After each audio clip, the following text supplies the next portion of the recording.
Hello candidates, I am going to dictate you a passage from Kailash Chandra magazine. So please get ready for the dictation. The dictation will start after 15 seconds.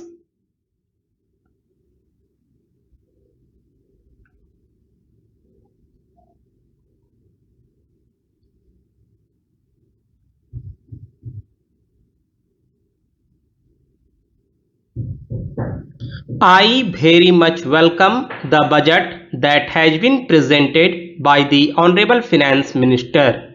In doing so, I would like to address myself to one important aspect of budget making.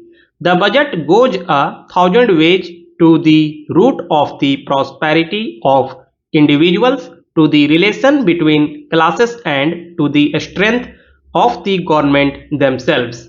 The present budget, apart from the arithmetic of it, must also solve the problems that are facing the country today, and I am certain that we shall go the right way in solving them.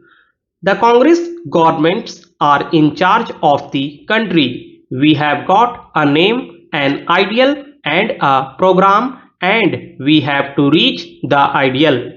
The Congress has stood all these years for the creation of a cooperative commonwealth which was called Ram Rajya by the father of the nation.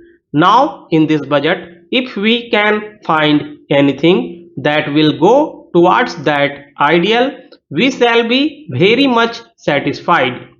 The present budget, I feel, is good in one way, in that it is establishing a new precedent, that is taxing in order to meet the capital requirements of the country.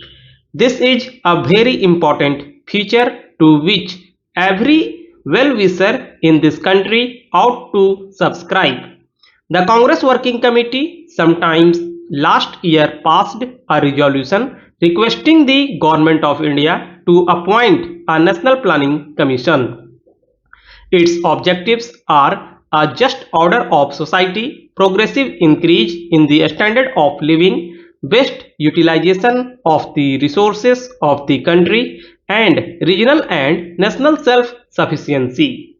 The government and the country were good enough to respond, and today we have a National Planning Commission which is striving hard to give us a short-term plan and a long-term plan. My honorable friend Dr. Mukherjee was bitterly complaining that there is no short-term program for the government. Anybody who has seen the budgets of the state governments as well as that of the central government will find that they are not devoid of such plans. Really, there are a number of schemes which have begun to fructify or which are of going to fructify in the very near future, and therefore the complaint that everything has been left to a starvation is not correct. Then there is no gainsaying the fact that the country is really in a bad economic situation. Everybody knows it. We know that there is a poverty, and that poverty is increasing on account of a number of circumstances, including the pressure of population, which is peculiar not only to our country but to a number of other Asian countries. This is resulting in the falling of the standards of life. There is another difficulty, perhaps due to historical circumstances, that many of our people are vociferous about their rights and are not at all mindful of their duties. Therefore, if we want to solve the problems that are facing us in the economic field, there are only two things to be done. Firstly, we should take to austerity, and secondly, we should also look to greater production. About this question of austerity, on behalf of the government, the Congress Working Committee and the All India Congress Committee have appealed to the country more than once. People feel that some magic can be done and that tomorrow morning we can find our Ram Rajya established. The father of the nation, when he started his great movement for the freedom of our country, taught us to fight and also taught us the need for the constructive program. We heard him about the former and responded, but had we responded with equal vigor as regards the constructive program, the country would not have been facing the economic situation with which it is faced today. I feel that we should now accept this position. Criticism has been made about the need to save and invest. It is estimated that while we are producing to the tune of rupees 6,000 crores a year, we are consuming about 98% and we are only saving 2% out of it.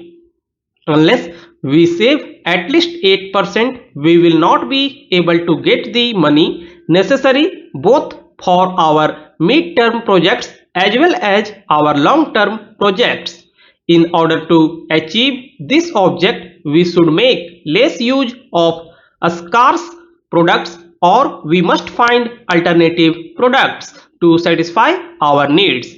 I would like to narrate an example from the history of Japan. Now, as I told you, I do not like to go into the other details in the budget. One important feature is about taxation. I am very glad that the finance minister has made use of taxation to meet the capital needs of the budget. I very much support him in that matter, but I agree with Dr. Syama Prasad Mukherjee to this extent that the taxation measures of this country must be re-examined so that they will not impinge upon the middle classes.